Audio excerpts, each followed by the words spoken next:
ગયા છે કે તું મને એક પપ્પી કરીશ બેટા તો ચોકલેટ આપીશ. એ ન્યાય સમજી જાય કે કંઈક મેળવવું હોય તો કંઈ આપવું પડે. એટલે લાંચના મૂળિયા બહુ ઊંડા એટલા માટે ઉતરી ગયા છે લાંચ રૂશ્વતના.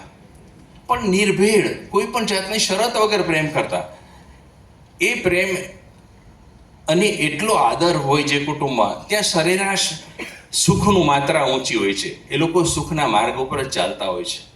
પણ આપણે એવું કરી શકીએ છીએ ખરા? બહાર આપણે બહુ મોટા મોરા લઈને ફરતા માણસો છીએ બધાય.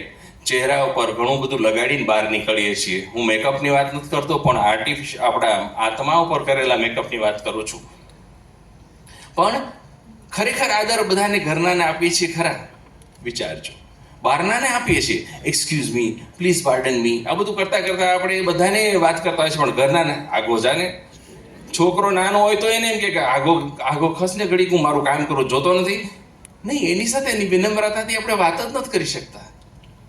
એક ભાઈ, એની પત્નીનો બહુ કજિયાળો સ્વભાવ, અત્યંત કજિયો કરે, કચકચ કરે, એને પતિનું જરાય માન ન રાખે, જાહેરમાં ઉતારી પાડે, એટલે ડિપ્રેશનમાં વહી ગયા. એટલે બેન એને પાછા લઈને સરમે ધર્મે કરવું તો પડે, એટલે એને લઈને ડૉક્ટર પાસે ગયા. તો સાયકેટ્રિસ્ટે બધું સાંભળ્યું અને પછી બેનને કીધું કે એક કામ કરો ને, તમે ઘડીક બહાર બેસો. અને ભાઈને કીધું કે તમે ઘડીક બહાર બેસો, મારે તમારા પત્ની જોડે થોડીક વાત કરવી પડશે. ઓલા ભાઈ બિચારા બહાર ગયા. એટલે ડૉક્ટર એના પત્નીને કહે, જો બેન, એમને બીજું કશું નથી, ડિપ્રેશનનું કારણ તમે જ છો. તમે એને વાતમાં ઉતારી પાડો છો, તમે એને બોલવા નથી દેતા, તમે જ આખો દી બકબક કરો છો અને એનો આદર જરાય નથી રાખતા, માન સન્માન નથી આપતા. હવે તમે ખાલી આટલું ધ્યાન રાખશો ને તો એ ચોક્કસ ડિપ્રેશનમાંથી બહાર આવી જશે. એટલે વાત પૂરી થઈ. અડધી પોણી કલાક ડૉક્ટરે સમજાવ્યું. સાયકેટ્રિસ્ટનું કાઉન્સેલિંગ થોડુંક લાંબુ છે એવું. પછી બેન બહાર આવ્યા એટલે ગાડીમાં બેઠા બેઠા ઓલા ભાઈએ પૂછ્યું કે શું કીધું ડૉક્ટરે તને? તો ઓલી બેન કે કાંઈ નહીં, હવે તમે જાજો નહીં જીવો. એટલે આપણે બધા આ રીતે એકબીજાને આદર જ નથી આપી શકતા ઘરમાં. એટલે ઘરના ઘણાનું આયુષ્ય તો આમ ટૂંકાઈ જતું હશે ને સુખના માર્ગ પર ચાલવાની એટલે અનુભૂતિ નહીં થતી હોય કે આપણે બહાર જે કરીએ છીએ ઘરમાં નથી કરી શકતા. એક નાનો 9મા ધોરણમાં ભણતો છોકરો હતો, એના ફ્રેન્ડને, અને હમણાં જો મોબાઈલે એટલું બધું આપણું બગાડી નાખ્યું છે બધું, કે 9મા ધોરણમાં ભણતો એક છોકરો હતો, એના ફ્રેન્ડને કહેતો હતો, આ મેં સાંભળેલું છું એટલા માટે લખ્યું છે અહીંયા, કે એટલા માટે કહું છું કે ગઈકાલે છે ને રાત્રે લાઇટ નહોતી તો 3 કલાક ઇન્ટરનેટ બંધ હતું. એટલે મારે મારા ઘરના બધા સાથે વાત કરવી પડી. પણ એક વાત કહું, બહુ સારા માણસો છે મારા ઘરના બધા. એને 9માં આવ્યો ત્યારે ખબર પડી બધા સારા માણસો છે. આ દરેક ઘરની હકીકત બનતી જાય છે. હું 5-1 વર્ષ પહેલા 2019માં આ જ ઓડિટોરિયમમાં લેક્ચર અપાયો હતો રોટરી ક્લબ તરફથી. ત્યારે મેં એક વાત કરી હતી, આજે હું રિપીટ કરું છું એ વાત, કે દરેક કુટુંબે જો ખરેખર સુખી થવું હોય, સુખના રાજમાર્ગ ઉપર ચાલવું હોય, તો તમારા ડાઇનિંગ ટેબલથી મોબાઈલ, ટીવી, લેપટોપ, કોઈ પણ સ્ક્રીનને 10 ફૂટ દૂર રાખજો. જેમ ઓલા ડ્રાઇવિંગ શીખે છે વાહન પાછળ લખ્યું હોય ને કે તમારું વાહન 10 ફૂટ દૂર રાખવું, એમ કોઈ પણ સ્ક્રીનને ડાઇનિંગ ટેબલથી 10 ફૂટ દૂર રાખજો અને 1-8 કલાક વાતો કરજો. તમને ખ્યાલ આવશે કે તમારી જિંદગી બદલી જશે.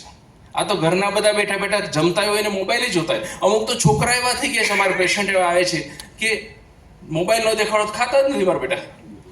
મોબાઈલ જોતા જોતા જ કોળીઓ લે. એટલે મોબાઈલનો સ્ક્રીન જો દૂર રાખશું તો આપણા જિંદગીમાં, આપણા કુટુંબમાં સુખની આવિર્ભાવ થશે તે. બીજું, ઘરની અંદર શું કરવા જેવું? બીજું એક તો મોબાઈલ દૂર રાખશો આપણે, કે નિર્ભેળ બિનશરતી પ્રેમ કરો. આ એક જ જગ્યા એવી છે કે આપણે એકબીજાને બિનશરતી પ્રેમ કરી શકીએ. ખોટી માંગણી નહીં કરીએ ઘરમાં. ઘણી ઘરમાં એટલી બધી ખોટી માંગણીઓ થતી હોય છે, પછી વાઈફ માંગે ને હસબન્ડ ના પાડે, ને હસબન્ડ માંગે ને વાઈફ કંઈક બોલી જાય.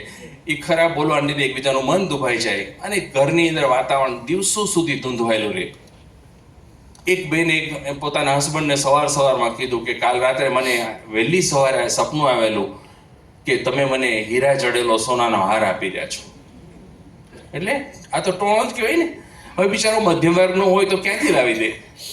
કદાચ કરોડપતિ હોય ને આ એની પત્ની આવું કે તો અન્ડરસ્ટેન્ડેબલ, એને જો કે કેવું જ ન પડે. તો મધ્ય વર્ગના આપણા પતિ હોશિયાર હોય છે બધા. તો ઓલા ભાઈ કે હા મેં જોયું હતું, મને આજ એવું સપનું આવેલું કે હું તને હીરા જડેલો સોનાનો હાર દેતો હતો, પણ બિલ તારા પપ્પા જ ચૂકવતા હતા. એટલે ઘરની અંદર આ બધું પછી શું થાય ખબર છે કે સામસામી તકલીફો ઊભી થાય. એ ના થવું જોઈએ. કુટુંબમાં આના લીધે કટુતા આવતી જાય છે. અને લાગણી તો કેવી હોવી જોઈએ, પ્રેમ તો એકબીજા પર કેવો હોવો જોઈએ, જીવ સાથે હોવો જોઈએ. મને મારો છોકરો એટલો જ વાલો હોય જેટલો મારો જીવ વાલો જોઈએ, મારી પત્ની એટલી વાલી હોવી જોઈએ જેટલો મને મારો જીવ વાલો હોય, મારા પપ્પા એટલા વાલા હોય છે જેટલો જીવ વાલો હોય.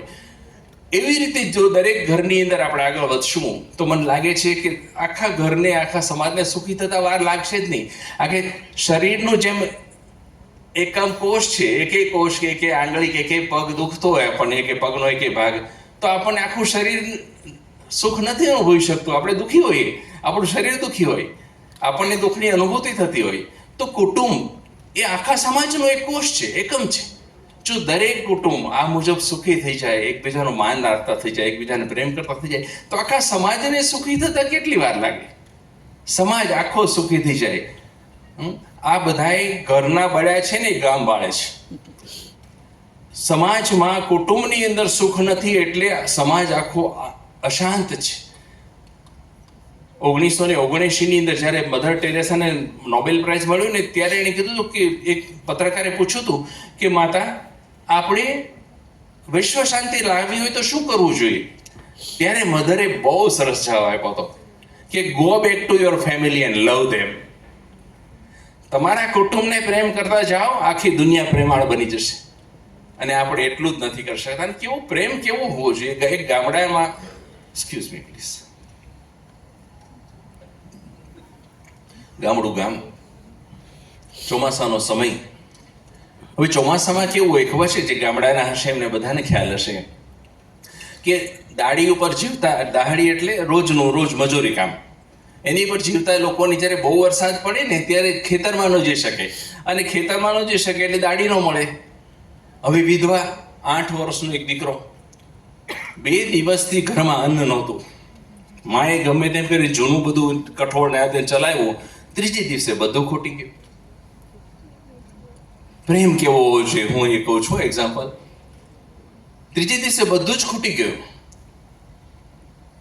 એટલે પેલી બેન બાજુવાળીના ઘરે ગઈ, એક બેનના ઘરે. 2-3 જણાએ તો ના પાડી. 3જી બેનને કહે કે બેન લોટ આપને, એક જ વાટકી આપ, મારા દીકરા પૂરતો. હું પાણી પીને ચલાવી લઈશ, પણ મારા દીકરાને રોટલો થઈ જાય ને એટલો આપ.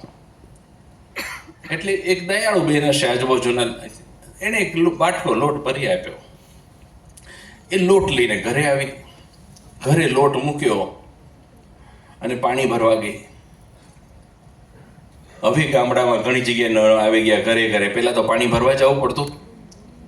પાણી ભરવા ગઈ, માતા પાછી આવી તો લોટનો વાટકો નહીં. એટલે નવાઈ લાગી કે લોટનો વાટકો ક્યાં ગયો? 20-25 મિનિટ પછી એનો દીકરો આવ્યો અને હાથમાં ખાલી વાટકો હતો. એટલે કે તને ભાન પડે છે કંઈ? લોટ ક્યાં ગયો? તો કે મેં મદારીને આપી દીધો. ગામડામાં ચોમાસામાં મદારીઓ બહુ આવે અને બધા છોકરા પાસે લોટ માંગે. એ કે મદારીને આપી દીધો. તો કે અરે મારા રોયા, તને ખ્યાલ છે એ તારા માટે હતો, હવે તું શું ખાઈશ? કાલથી તો તે થોડું ઘણું કઠોળ જ લીધું છે, આજ તો એ પણ નથી, અને લોટ પણ તે આપી દીધો. શું કામ આવું કર્યું? ત્યારે દીકરો કે છે કે માં, મને ખબર છે કે તું માંગીને લોટ લાવી હતી, પણ એ પણ ખબર છે કે લોટ નહીં હોય તો મારે ભૂખ્યા રહેવું પડશે. પણ મારી મદારીએ કહ્યું હતું કે જે નો લોટ લાવે ને એની માના સમ. એટલે માં, તને કઈ થાય ને એની કરતા હું એક દી ભૂખ્યો રહીશ. આ પ્રેમ, આટલો પ્રેમ જ્યારે એકબીજા પ્રત્યે આવે ને, ત્યારે કુટુંબમાં, સમાજમાં સુખ કેમ ન હોય? એ આવી જ જાય. અને આપણે શું કરીએ છીએ? એકબીજાને નફરત જ કરતા હોય છે. પતિ પત્ની નફરત કરતો હોય, પત્ની પતિને નફરત કરતા હોય. ભલે આપણે બાંધી મુઠ્ઠીથી હાલ્યા જઈએ છીએ, જુદી વસ્તુ છે, પણ આ સ્વાભાવિક બની ગયું છે. એક ભાઈનું મૃત્યુ થઈ ગયું, એ સ્વર્ગમાં ગયા, તો સ્વર્ગના દરવાજા પર યમદૂત ઊભો હતો. એને પેલા ભાઈને કીધું કે ક્યાં જાઓ છો? તો કે મારે સ્વર્ગમાં જવાનું છું, મારું પૃથ્વી પર મૃત્યુ થઈ ગયું છે. તો કે લવનો સ્પેલિંગ બોલો જોઈએ. તો કે LOVE. તો કે ઓકે જાઓ. હજી જાઓ કે તો યમરાજાનો ફોન આવ્યો એની પર. એટલે ઓલાને કે તું ઘડીક ઊભો રહે, હું હમણાં આવું છું. કોઈ પણ આ જીવાતમાં આવે ને તેને પૂછવાનું લવનો સ્પેલિંગ, અને જો સાચો સ્પેલિંગ કહે ને તો અંદર આવવા દેવાનો, નહીં તો નર્કમાં મોકલી દેવાના. તો ઓલો ઊભો રહ્યો, તો નસીબ જોગી એની વાઈફ જ પાછળ આવી. એટલે કે તું અહીં ક્યાંથી? તો કે તમારા અંતિમ સંસ્કાર કરીને હું ઘરે જતી હતી, મને ટ્રકવાળાએ કચરી નાખી, હવે મને સ્વર્ગમાં જવા દો. તો કે એમની ન જવા દે, નિયમ હોય બધા, ઘર થોડું જ આપણું, અહીં નિયમથી જવાય. હું તને સ્પેલિંગ પૂછું ને એનું સ્પેલિંગનો તું મને સાચો જવાબ આપે ને તો જ તું અંદર જઈ શકીશ. તો કે આ પૂછો સ્પેલિંગ. તો જેકોસ્લોવેકિયા. એટલે અહીંયા તો ઠીક છે, ક્યાંય છોડતા નથી. દાજ તો જુઓ, મરી ઓલી જેકોસ્લોવેકિયાનું સ્પેલિંગ મને નથી આવડતો, ત્યારે અચાનક પૂછો તો યાદ કરવું પડે, સીથી શરૂ થાય છે. એટલે આપણે એકબીજા પર દાજ કાઢવાનો એક મોકો નથી જવા દેતા. પણ એવું નથી, ઘણી વખત બહુ જ પ્રેમ પણ હોય છે. એક જગ્યાએ 4-5 યુવાનો બેઠા હતા રેસ્ટોરન્ટમાં અને જોતા હતા કે વડીલ દાદા અને દાદી એ સૂપ ધીમે ધીમે પીતા હતા. એટલે પેલો યુવાનો તો મસ્તી જ જુદી હોય ને, આખી ઉંમર જ જુદી છે. દિવસમાં શાહબુદ્દીનભાઈ કહે ને એમ 10-10 વાર તો પ્રેમના ઉમળકા આવતા હોય. તો ઓલા એક છોકરો છોકરીને કે જો અત્યારે આપણે પ્રેમ કરી લઈએ, બરાબર, આ ઉંમરે જો છે પ્રેમ જરાય, છાના માના પોતપોતાની રીતે પીવે છે ને સૂપ, એકબીજાની સામે જોવે છે. ત્યારે પહેલી છોકરી કે હું હમણાં ચમચી લેવા આંકી હોય ને ત્યારે મેં જોયું તું ટેબલ નીચે જો. એટલે ટેબલ નીચે જોયું તો દાદા ને દાદીએ હાથ પકડી રાખ્યા હોય, એકબીજાનો હાથ પકડેલો હોય. આ પ્રેમ. કાંઈ ન હોય ત્યારે પણ પ્રેમ, જ્યારે કશું જ નહીં હોય ત્યારે પ્રેમ, જે હતું ત્યારે પ્રેમ, એને જ પ્રેમ કહેવાય.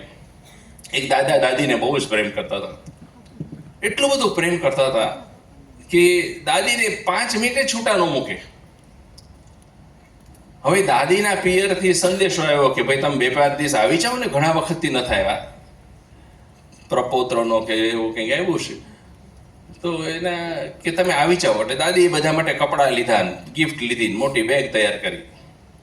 પણ દાદા મૂકે તો જવાય ને, દાદા છોડે જ નહીં. એટલે દાદી કે એક કામ કરીએ, ચાલો આપણે થપ્પો રમીએ. નહીં તો દાદા કે જાય એમ તો હતા નહીં. એ કે પહેલા હું સંતાઈ જાઉં અને તમે થપ્પો મને ગોતવા નીકળો, અથવા તો તમે સંતાઈ જાઓ ને હું તમને ગોતવા નીકળું. તો દાદા કે હું સંતાઈ જાઉં. દાદા સંતાઈ ગયા. એટલે 10-15 ગણીને દાદી કે છૂટે છે એમ કે દાદી જોયું દાદા નથી, એટલે બેગ છોકરાઓ પાસે ઉપાડીને ટેક્સીમાં નાખીને વહી ગયા. પિયર જઈને બેગ ખોલીને અંદરથી દાદા નીકળે કે થપ્પો. આ પ્રેમ. પ્રેમ આને કહેવાય કે ક્યાંય પાછા ન પડે. આટલું પ્રેમ એકબીજા માટે હોવો જોઈએ. પરદેશની વાત છે, કુટુંબના પ્રેમની વાત કરું છું. એટલે એક માણસે એની પત્નીને અત્યંત મોંઘી દાટ કાર, 2-3 કરોડની કાર આપી, લેમ્બોર્ગિની ટાઈપની. અને એને કીધું કે જો કારના ગ્લો બોક્સ હોય આગળ, એમાં મેં બધા જ ડોક્યુમેન્ટ્સ મૂકેલા છે, તારે ક્યારેક પોલીસ અટકાવીને ડોક્યુમેન્ટ્સ માંગે તો આપી શકે. તારું લાયસન્સ આવી ગયું છે, એ પણ મેં કવરમાં અંદર મૂકેલું છે, અને જરૂર પડે તો અગત્યના ફોન નંબર પેલા ઇન્સ્યોરન્સના પેપર્સમાં લખેલા છે. તો ઓલીને તો આ કાર બહુ વખતથી ગમતી હતી. એટલે કે હું એક આંટો મારતી આવ્યો. તો ચોક્કસ મારતી આવ્યો, પણ હાઈવે પર છે ધ્યાન રાખજે. એટલે પેલી કે બસ એ તો નીકળી ગયા આંટો મારવા માટે. એની ડ્રીમ કાર હતી, અને ઘરથી 2 કિલોમીટર દૂર ગઈને ત્યાં એક વળાંકની અંદર થાંભલા સાથે ગાડી ભટકાઈ ગઈ અને એક સાઈડનું આખું પડખું ચીરાઈ ગયું. નવે નકોર કાર અને એને દશા કરી નાખી. એ હેપતાઈ ગઈ, એને કશું ન થયું, પણ કાર અડધી ચિરાઈ ગઈ, કારણ કે એની તરફ નથી બીજી તરફથી ચિરાઈ ગઈ. આ કોઈ રાહદારીએ જોઈ લીધો અકસ્માત, એટલે એને પોલીસને ફોન કરીને કીધું કે અહીં એક્સિડન્ટ થયું. પોલીસ આવી ગઈ 5-10 મિનિટમાં. અને ઓલી એટલો જીવ બાળતી હતી કે આજે જ મારા હસબન્ડે મને આપી કાર, આટલી મોંઘી, હવે હું શું ભાવ આપીશ? અને મેં જો કારની દશા તો કરી, કાર સામે જોઈ જ ન શકાય એવી અવદશા કરી નાખી હતી. એટલે એને આંસુ આવવા માંડ્યા. તે પોલીસે પૂછ્યું કે મેમ આપની પાસે પેપર્સ છે બધા? તો હા છે. પેપર્સ કાઢીને આપ્યા. લાયસન્સ? અને લાયસન્સનું કવર કાઢ્યું તો લાયસન્સના કવરમાં લાયસન્સની જોડે એક કાગળ નીકળ્યો. એટલે એને વાંચ્યો, એમાં લખ્યું હતું કે વાલી નો કરે નારાયણ, અને ક્યારેક તારો એક્સિડન્ટ થાય તો યાદ રાખજે કે મને કાર નથી વાલી, તું વાલી છો. એટલે કોઈ દિવસ તારો એક્સિડન્ટ થાય ત્યારે જીવ નહીં બાળીશ, કારણ કે મને તું ગમે છે, મારા માટે તારી કિંમત છે, કારની નહીં. અને અહીંયા તો દીકરો સાયકલનું એક ટાયર તોડીને આવ્યો હોય તો બાપા ફરી વળે અમારા ગામડામાં. તો શહેરમાં ખબર નથી, કારણ કે હું શહેરમાં ઓછો રહું છું. બાકી ગામડામાં તો ઘણા તો સાયકલમાં પંચર પડ્યું તો એ લાકડી ઉપાડતા. હવે આ સામસામું લાગણીનું બંધન થાય ક્યારે? આવું થાય ત્યારે. અને આપણે શું કરીએ છીએ ખબર છે કે ઘણી વખત જાણે અજાણે આપણને પ્રિયપાત્ર માટે જ નફરત ઊભી થતી હોય આપણા ઘરમાં જ તે. અને આપણે આપણું ધાર્યું ન થાય ને એટલે આપણે દુઃખી થઈ જઈએ. કારણ કે દુઃખની એક વ્યાખ્યા એવી છે કે તમારું ધાર્યું થાય સુખ ને ધાર્યું ન થાય દુઃખ. એટલે આપણે શું કરીએ છીએ કે આપણા પાત્રો, નજીકના પાત્રોને હેરાન કરવાની કોશિશ કર્યા કરીએ છીએ. એ સુખના રાજમાર્ગ ઉપર આવતા હર્ડલ્સ છે, એ વટતા, એ ન ઊભા કરતા આપણે બધાએ શીખવું જોઈએ. એક બેન મંદિરમાં ગયા હતા. મંદિરમાં ગયા, પર્સ ખોલ્યું ને તો અંદરથી રિમોટ પડ્યું ટીવીનું. એટલે પાછળવાળી બેન કે બેન ભૂલમાં ફોનની જગ્યાએ મુકાઈ ગયું છે? તો ના ના, ફોન તો આ રહ્યો. તો રિમોટ? તો કે મારા હસબન્ડને મેં 10 વાર કીધું ચાલો મંદિરે જઈએ, નો આવ્યા ને, એને ક્રિકેટની મેચ જોવી હતી, તો રિમોટ હું લઈ આવી. હવે જોવે મેચ, કા પડોશી ત્યાં જાય, પણ મેચ તો ન જ જોવા દઉં. એટલે આટલી દાજ કાઢે આપણે એકબીજા ઉપર. તો ઘરમાં શાંતિનું સુખનું વાતાવરણ ઊભું કેવી રીતે થાય? એટલે એકબીજાને ઉતારી પાડવા એ જાણે આપણા કુટુંબોની અંદર પ્રેમનું વાતાવરણ ઊભું કરવામાં સૌથી મોટી અવરોધ છે. અને આપણે કરીએ જ છીએ બધા. એક છોકરાએ પપ્પાને પૂછ્યું, પપ્પા આપણે માણસ કેવી રીતે આવ્યો દુનિયામાં? તો જો બેટા, પહેલા એક કોશિશ જીવ હતા, પછી બહુ કોશિશ જીવો બન્યા, પછી વાંદરો બન્યો, અને વાંદરામાંથી પછી માણસ બન્યો. એટલે છોકરો ઠીક એ લખવા બેઠો તો ભૂલી ગયો કે પપ્પાએ શું એક કોશી બહુ કોશી શબ્દો એવા છે ભૂલી જાય નાના છોકરો તો. પપ્પા તો વહી ગયા હતા. એટલે એની મા પાસે ગયો કે માં આપણે માણસ કેવી રીતે આવ્યો? તેની માં કે જો, પહેલા ભગવાને આદમ અને ઈવને બનાવ્યા, અને આદમ અને ઈવ બે હતા એના સંતાનો આપણે બધા. તો પણ કે પપ્પા તો એવું કહેતા હતા કે પેલા વાંદરો હતો ને વાંદરામાંથી આપણે બન્યા. તેની માં કે પપ્પા એની તરફનું કહેતા હતા, આ તો મારી તરફનું. પપ્પાના તરફ એમ છે, આ મારા તરફનું કીધું. એટલે બાપને છોકરાની નજર સામે જ ઉતારી પાડવાનો. આપણે આ નાની વસ્તુ ધ્યાનમાં નથી લેતા, પણ આ ખરેખર બહુ અગત્યની વસ્તુ હોય છે. બાળકને ખાલી એટલું જ આપણે ના કહીએ અને એટલી જ વખત આપણે જો જાળવી જઈએ તો ખરેખર બાળકને મા બાપનો પ્રેમ દેખાય. આપણે શું કરીએ છીએ બધા, મેં ગઈ વખતે આવ્યો ને ત્યારે કીધું હતું કે મારી જાહેરમાં કરીએ છીએ પણ પ્રેમ ખાનગીમાં કરીએ છીએ. હકીકતે જે દિવસે કુટુંબમાં ઊંધું બનશે ને ત્યારે દરેક કુટુંબમાં સુવર્ણયુગ આવી જશે કે મા બાપ એકબીજાને છોકરાની હાજરીમાં હાથ પકડતાય બાળક નથી જોતું. તો પછી પ્રેમની લાગણી ઉદ્ભવે કેવી રીતે? પણ અમારે ગામડામાં તો એવું મેં જોયું છે કે બાપ માને ફટ દઈ લાફો મારી શકે, જાહેરમાં મારી શકે. અમે ગામડામાં ઢગલાબંધ વખત આ વસ્તુ જોયું છે કે માને ઉતારી પાડે, લાફો મારી શકે, ગમે તે કરી શકે. પણ એ ભાઈને કે જે બેનને અમે ક્યારે એકબીજાનો હાથ પકડતા નથી જોયા. જે દિવસે આપણે પ્રેમ પણ જાહેરમાં કરતા થશું અને મારી ખાનગીમાં કરતા ઘરમાં થશું, ત્યારે આપણો બાળકો પ્રેમનો પાઠ શીખીને જ મોટા થશે. અને એકબીજાને મેં કીધું ઉતારી પાડવાનું તો એટલું બધું ચાલતું હોય કે આપણે એક મોકો ના ચૂકીએ. એક બેન એના પતિને કે તમે ગઈકાલ રાત્રે મને બહુ ગાળો દેતા હતા ઊંઘમાં. તો કે તારો વહેમ છે. તો મેં સાંભળી તો મારો એમ શેનો છે? તો કે હું ઊંઘમાં હતો એ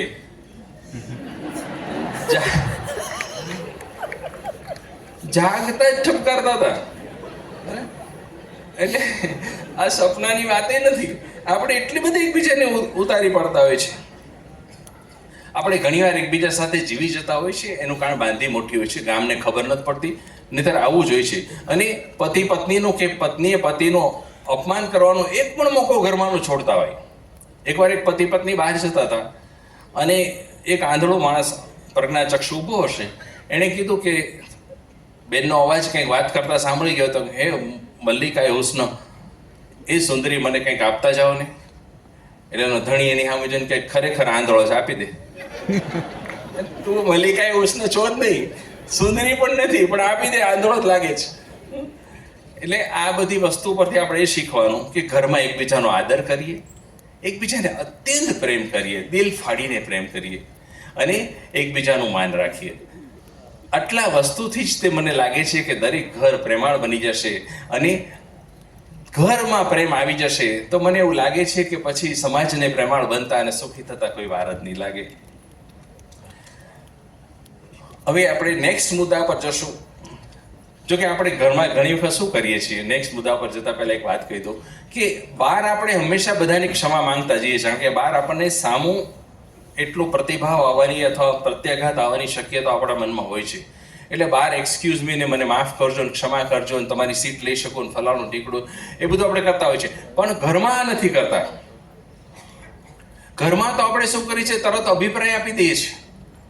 આપણે રાહ પણ નથી જોતા કે સામૂહિક વ્યક્તિ શું કરવા માંગે છે.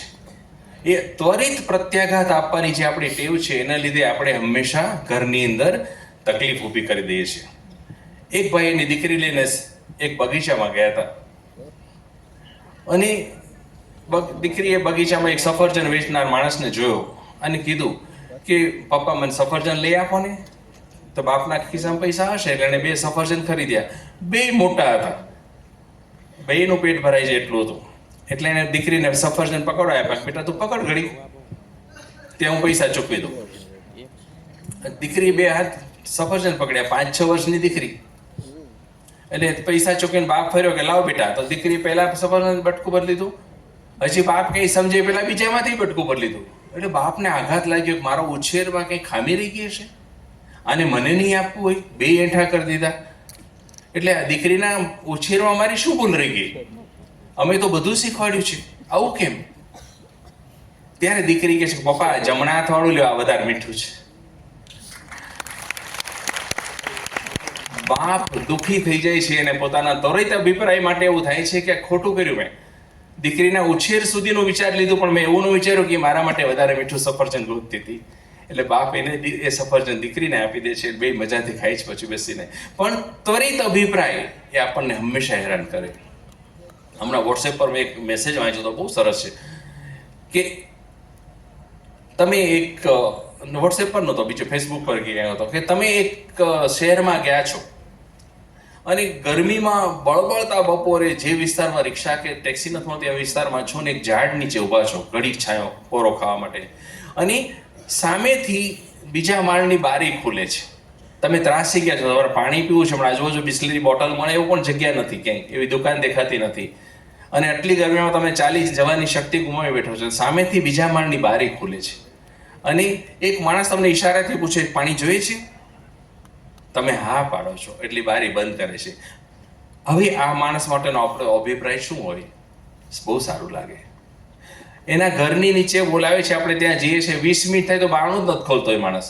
હવે અભિપ્રાય શું હોય કે મને ખોટો બોલાવ્યો, તડકામાં આટલો લાંબો કર્યો, મને 200 મીટર પાછું 100 મીટર ચાલવું પડ્યું. ત્યાં બારણું ખુલે અને એ માણસ કે માફ કરજો તમારે ઘણી બધી વાર ઉભા રહેવું પડ્યું, પણ મને થયું કે તમે એટલા થાકેલા છો કે તમને શરબત આપું તો વધારે સારું છે સાદા પાણી કરતા, એટલે હું શરબત બનાવવા રોકાયો ને એટલા માટે વાર લાગી.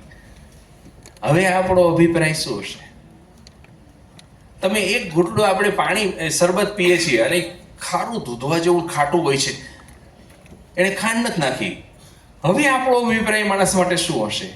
ત્યાં જ એ માણસ ખિસ્સામાંથી પાઉચ કાઢે શુગરનું કે ભાઈ મને ખબર નથી કે તમને શુગર છે કે નહીં, ડાયાબિટીસ છે કે નહીં, એટલે તમે આ શુગર જોઈએ એટલી લઈ લો મારી પાસેથી. હવે આપણો અભિપ્રાય શું હશે? જો 5 મિનિટમાં આપણો અભિપ્રાય 5 વખત બદલતો હોય તો જિંદગી વિશે, કુટુંબ વિશે, વ્યક્તિ વિશે, બાળકો વિશે, માતા પિતા વિશે આપણે અભિપ્રાય આપવાને લાયક ખરા? મોટા ભાગના આપણા દુઃખો આ ત્વરિત અભિપ્રાયમાંથી ઉદ્ભવે છે. એટલે ત્વરિત અભિપ્રાય આપવાનું ટાળવું, થોડીક રાહ જોઈ. નાનપણમાં આપણે પંચતંત્રમાં ક્યાંય વાત હતી કે ઓલો રાજા એના સાધુને મળે, સાધુ એને કે વરદાન આપે છે કે મારી પાસે બીજું કંઈ નથી, પણ હું તને એક વાત કહું છું, યાદ રાખજે કે કંઈ પણ પગલું ભરતા પહેલા 7 ડગલા પાછળ ચાલવું. આ વાર્તા બધાએ વાંચી હશે. એ વાર્તા મુજબ ત્વરિત અભિપ્રાય આપવાનું જો આપણે ટાળીએ તો ઘણા બધા પ્રશ્નો અટકી જાય 100%. બીજું, પ્રેમ વેચતા રહેવો. પ્રેમ એક એવું બીજ છે કે જેટલું વેચશો એનાથી ડબલ થઈને તમારી પાસે આવશે, આપણી બધા પાસે આવશે. એને વાવતા રહેવું અને કોઈ જાતના અપેક્ષા વગર વાવતા રહેવું. પરદેશમાં એક સાંજના એક સવાર હતી અને બહુ બરફ પડી રહ્યો હતો, ખૂબ જ બરફ પડી રહ્યો હતો. એ સમયે એક માણસ ટૂટિયું વાળીને શેરીને નાકે પડ્યો હતો. ત્યાં એક મોંઘી દાટ કાર આવીને ઉભી રહીને એમાંથી એક આધુનિક લેડી ઉતરે અને પહેલાને પૂછે કે ભાઈ તારે કંઈ ખાવું છે? તારે ગરમાટો જોવો હોય તો રેસ્ટોરન્ટમાં ઘડીક સામે રેસ્ટોરન્ટ છે, એમાં બેસવું છે? કોફી પીવી છે? પેલો લેડી સામે જોઈને કહે કે નહીં મેડમ, મારે કશું જ ન જો, તમે જતા રહ્યો. કારણ કે એને ખબર હતી કે આ બધા છે ને નખરા એના હોય, ફોટો પડાવવાના હોય છે, રીલ્સ ઉતારવાના હોય છે, કે 10 રૂપિયાનું દાન કરે ને એમાં તો વાયરલ રીલ થઈ જાય એમ, કે મારે નથી જોતું. ફરી પાછી ઓલી હાથ પકડી ઊભા કરે કે ઊભા થાવ ભાઈ, ઊભા થાવ. હવે એ મથામણ ચાલતી હતી, એક પોલીસ ઓફિસર જોઈ જાય. એ પોલીસ ઓફિસર એની પાસે આવે અને કે મેડમ આ માણસ કંઈ તમને તંગ કરે છે, હેરાન કરે છે? તો નહીં, મને કશો હેરાન નથી કરતો, પણ મારે એને સામે રેસ્ટોરન્ટમાં લઈ જવો છે. એ ક્યારનો ભૂખ્યો છે, તમે જુઓ તો ખરા, ખાધું નહીં હોય, એના હાથ પગ બ્લુ થઈ ગયા છે ટાઢથી, બરફ પડતો હોય ત્યારે ઠંડી કેટલી બધી હોય. એટલે પોલીસ ઓફિસર કહે ઓ ગોડ, આ તો જેક છે, જેક નામનો માણસ છે ને વર્ષોથી અહીં રહે છે, તો કે એને સામે લઈ જવો છે. તો ચાલો. એટલે જેકનો હાથ પકડીને પોલીસ ઓફિસર ઉભો તો નહીં, મારે નથી જવું, હું ત્યાં જાઉં ને એ ભેગા જ એ લોકો મારું અપમાન કરીને કાઢી મૂકે છે. અમારી જેવા ભિખારીઓ માટે આવા રેસ્ટોરન્ટમાં જગ્યા જ નથી હોતી. પણ પાછો બેસવા જતો પણ પોલીસ ઓફિસરે ટટ્ટાર બાવડું કડક પકડ્યું હતું એટલે બેસી ન શક્યો જેક. ઓલી લેડી અને પોલીસ ઓફિસરને જેકને રેસ્ટોરન્ટમાં લઈ જાય અને ખૂણાના ટેબલ પર બેસાડે. એને જુએ ત્યાં તો મેનેજર દોડતો આવે કે તું પાછો આવ્યો, કે તારે જેવો ભિખારા હવારવાનો આવે, અમારો આખો દિવસ બગડી જાય છે, પોનીના સમય તું ક્યાં પધાર્યો, ગેટ આઉટ. એટલે પેલી લેડી એને કહે કે મિસ્ટર મેનેજર, તમને એડીએન કંપની યાદ છે? 3જી સ્ટ્રીટમાં જેનું બેન્કિંગ ફર્મ છે? તો હા. પેનોલોપ એડી? તો કે પેનોલોપ એડી હું જ છું. દર અઠવાડિયામાં 2 વખત તમારે ત્યાં બહુ મોટી પાર્ટી આપીએ છીએ ને તમારે ત્યાં બહુ મોટો ખર્ચો અમે કરીએ છીએ. તમારો હોલ આજે છે એની અંદર અઠવાડિયામાં 2 વખત અમે ભાડે રાખીએ છીએ, અને તમારા રેસ્ટોરન્ટને એનાથી સારો એવો નફો થતો હશે નહીં? મેનેજર ચૂપ થઈ ગયો. હવે શું બોલે બિચારો. જે આ દરમિયાન કહેતો હતો કે મેડમ, હું કહેતો હતો ને કે અમારું અપમાન જ થશે, આવી જગ્યાએ મને શું કામ લઈ આવ્યા, વધારે મને હેરાન કરવા માટે, વધારે અપમાનિત કરવા માટે. તો લેડી કહેશે તું જેક બેસ, તારે નથી બોલવાનું કંઈ. એટલે મેનેજરને કહે વેઇટરને મોકલો, ઓર્ડર લઈ જાય. એટલે વેઇટર બોલો મેનેજર ચૂપચાપ પાછો વહી ગયો, કારણ કે આટલું મોટું દર અઠવાડિયાનું નફો કોણ જવા દે. એટલે પેલો વેઇટર લઈ જાય, એને સેન્ડવિચ મોટી મંગાવે, કોફી મંગાવે, લેડી પણ કોફી મંગાવે, અને પેલા પોલીસ ઓફિસર માટે કોફી મંગાવે લેડી. પછી કહે છે કે જેક મને ઓળખી? એટલે જેક સામે જોવે કે મેડમ તમારો ચહેરો જાણીતો લાગે છે પણ કાંઈ યાદ નથી આવતું. તો કે આજથી બરાબર 20 વર્ષ પહેલા આવી જ ફેબ્રુઆરીની સવારે હું સામે ફૂટપાથ ઉપર પડી હતી, ઘરેથી ભણવા આવી હતી પણ પૈસા ખૂટી ગયા, મકાન માલિકે કાઢી મૂકી, રેન્ટ નહોતી ભરી શકી, કોલેજમાં ફીસ ન ભરી શકે એટલે કોલેજે કાઢી મૂકી, એટલે બેહાલ થઈને હું અહીં આવી હતી ને હિંમત કરીને આ રેસ્ટોરન્ટમાં ઘૂસી હતી ત્યારે તમે અહીં મેનેજર હતા. તો ચેક કે હું પહેલા મેનેજર હતો પણ પછી મારા નસીબ બગડ્યા. રિટાયરમેન્ટ પછી મારું કોઈ હતું નહીં, મારી પાસે કંઈ પૈસા નહોતા. એટલે લેડી કહે છે એ વખતે તમે મને આ જ ટેબલ પર બેસાડી હતી અને સેન્ડવિચ અને કોફી આપ્યા હતા. હું ગભરાતી હતી ખાતા કે બિલનું શું થશે. ત્યારે મેં જોયેલું કે તમે ચૂપચાપ તમારા ખિસ્સામાંથી પૈસા કાઢી વેઇટરને સમજાવીને કેશ બોક્સમાં મૂકતા હતા. હું આજના દિવસ સુધી નથી ભૂલી. તો હા, મને યાદ આવ્યું, મેં તમને કીધું હતું, તમે એવું પૂછ્યું હતું કે વર્કના બદલામાં કામ મળશે, ત્યારે મેં કીધું કે ના, એ અમારી ફોર્મની પેલી પોલિસીની વિરુદ્ધ છે.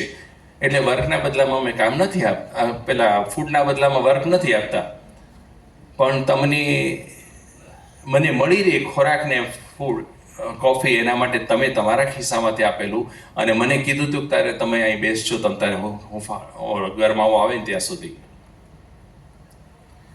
એટલે જે રડી પડે છે કે મને આજના દિવસે બરાબર યાદ છે. એટલે ઓલી પેનોલોપેડી ખિસ્સામાંથી કાર્ડ કાઢે, જો એમાં કંઈક લખે $1500 કાઢે, કાર્ડ $1500, આ મારું કાર્ડ છે, 3જી સ્ટ્રીટમાં મારી ફર્મ છે, આ ડોલરથી તમે પૈસા તમારું નવા કપડાં ખરીદજો, એક રેન્ટ પર તમે એક એપાર્ટમેન્ટ રાખી લેજો અથવા તમારે રહેવાની જગ્યા રાખી લેજો, આની પર મેં મારા સેક્રેટરી પર લખેલું છે તમને નોકરીએ રાખી છે અને કાલ સવારથી નોકરીએ હાજર થઈ જશો. આમાં પૈસા ખૂટે એટલે મને ફોન કરવા માટે મારો પર્સનલ નંબર ફરતે મેં ચકરડું કરેલું છે, એ પર્સનલ નંબર મારો યાદ રાખજો. ગમે ત્યાંથી ફોન કરશો તમને પૈસા મળી જશે. એમ કરીને બહાર નિરાતે કોફી પી નીકળજો. બહાર નીકળે, પોલીસ ઓફિસર જોડે નીકળે. પોલીસ ઓફિસર એને કહે છે કે મેડમ, આજે તમે જેક ઉપર બહુ મોટો ઉપકાર કર્યો. જેક નહીતર આમ જ મરી જાય પેલા ફૂટપાથ ઉપર. ત્યારે લેડી છે, મેં નથી ઉપકાર કર્યો, જે કે જે વાવ્યું હતું એ જ લડી રહ્યો છે. એને સ્નેહ વાવ્યો હતો, એ સ્નેહ લડી રહ્યો છે. જેકને તો એ જ મળે છે, એ જેણે એને વાવ્યું હતું. લાગણી વાવી હતી, પ્રેમ વાવ્યો હતો, એને પ્રેમ પાછો મળી રહ્યો છે. ઇંગ્લિશમાં એક સરસ મજાની કહેવત છે કે throw the bread on the water and it will come back to you. તમે પાણી પર બ્રેડ નાખશો તો પાછી તમારી પાસે જ આવશે. સ્નેહ નાખશો, પ્રેમ વાવશો, સમાજ પ્રત્યે કરુણા રાખશો તો એ 100% પાછો આવશે. હું જ્યારે માંદો પડ્યો હતો પહેલી વાર 1987ની અંદર, મને ભયંકર કમળો થઈ ગયો હતો, તો મારા પેશન્ટ્સે મારા માટે માનતા હું માનેલી, ચાલતા એ જવાની, દડતા જવાની. એટલે મને એમ થાય કે તમે સ્નેહ વાવો, બાકી બધા ફેક્ટરને તો એની દુઆઓ જ વાળી દેશે. પણ યાદ રાખવું, હવે આપણે નેક્સ્ટ મુદ્દા પર જશું, એ છે પર્યાપ્ત ધનરાશિ. આપણે 2 મુદ્દા લીધા, શારીરિક સ્વાસ્થ્ય, સારું કુટુંબ જીવન ને પ્રેમાળ કુટુંબ જીવન ને સમાજ જીવન, અને ત્રીજો મુદ્દો હોય આપણે છે પર્યાપ્ત ધનરાશિ.